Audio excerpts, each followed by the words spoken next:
Hello friends, welcome to the Azure DevOps tutorial series. In this tutorial, we will see process customization and inherited process. So basically, like in the previous tutorial, we have seen different type of the project process like basic, agile, CMMI and the Scrum. But sometimes what we need to customize the processes based on our requirement. Like we need to customize the work item and the workflow based on our requirement.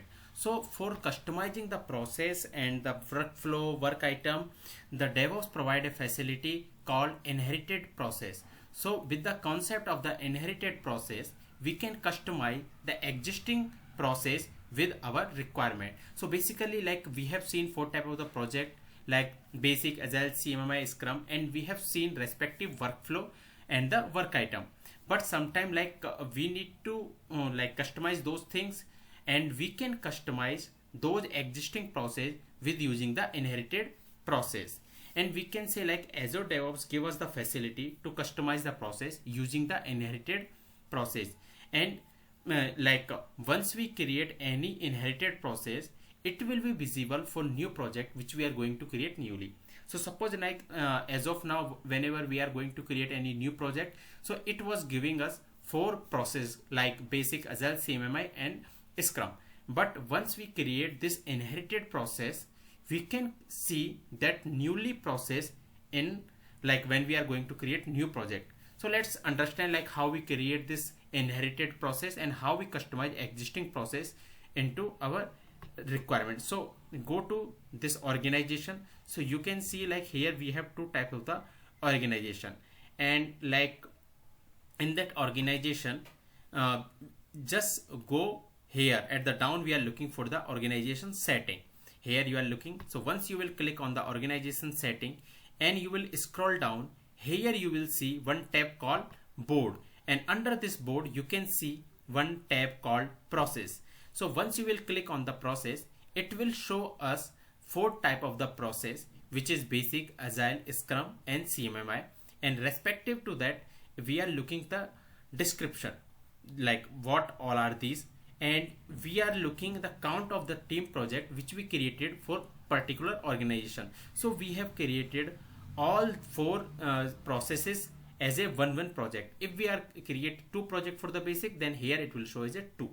So that is the basic process. Now what if our requirement is like any of one process we want to customize? We want to customize our work item, workflow, everything we want to customize as per our requirement. So we will take an example of the basic, and same will be applicable for all type of the process. So once you will hover on any of the project, you will see like three dotted button.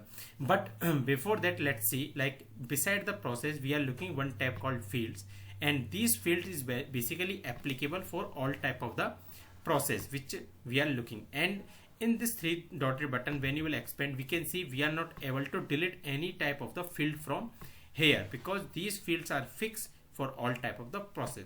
So now let's create a basic inherited process. So when you will expand, here you will see new team project. So this new team project is similar the project which we are going to create. You can directly create that project from here, and if you have clicked on this three dotted, then it will create the basic project process. And when we click on this create inherited process, so let's click on this.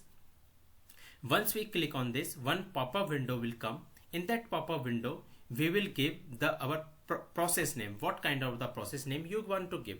So let's give a .NET Office process.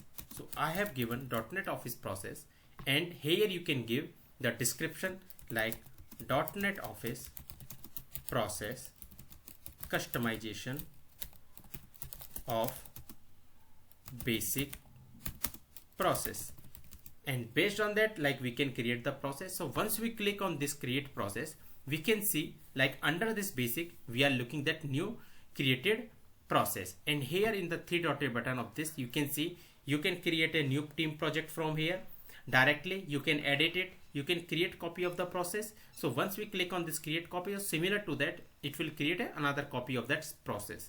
Set as a default process, disable process, delete security. So all these options is coming here, but currently we didn't create any project, that's why it is showing 0 from here. So once you will click here, we can see like what all are the work item is available for particular this one. So by default it is taking all the basic process, which because we have created this process under the basic, so it is showing epic, issue, task, and the test cases, test plan, test shoot. And apart from this, we are looking the backlog levels. So this is the thing. And project, like if we created any project, so as of now we didn't create any project, that's why it is empty. Now let's go back to the processes, and from here we will create the new project. So once we click on the new project, we can see at the down it is showing as a .NET Office process. We can select others as well, but we are going to create as a .NET Office process, and we can give the project name. So what we can give the name .NET Office process project, like Azure DevOps project .NET Office process. If you want to give the description, you can give a visibility. It's similar to like the creating a project which we created for previous processes as well. So once you will click on like create here, it will create a new project for us, which is based on the like that which a customized project which we created as a .NET Office process. And it's similar to that, like we can see all these things like board, backlog, sprint. And when we click on the like in this plus sign, we can see all the work item which is available here, because we have kept all these three as a while creating the new project. Now suppose I want to delete any epic task, like I don't want epic for my new process, that also we can taken care. So for that, let's go to this process, sorry, organization setting, and then where we go to the board and the process. So once we will go on the process, and you will see the process which we created here, and from here we can like let's click on this, and from here you are looking to epic, issue, and task. Now anything if you don't want, what you can do, you can disable from here. And even if you want to give the name, you can give the name also. If you want to create new work item, you can create the new work item from here. So all these things, work item and workflow, we'll see in the coming tutorial. But as of now, for a learning purpose, what we can do, we can disable this one. So once we disable this one, let's go to here and select this project which we created now. And from here, when we click on this, we are not looking the epic one, we are looking only the task. So this is the way we can create the project for inherited process, like customized process.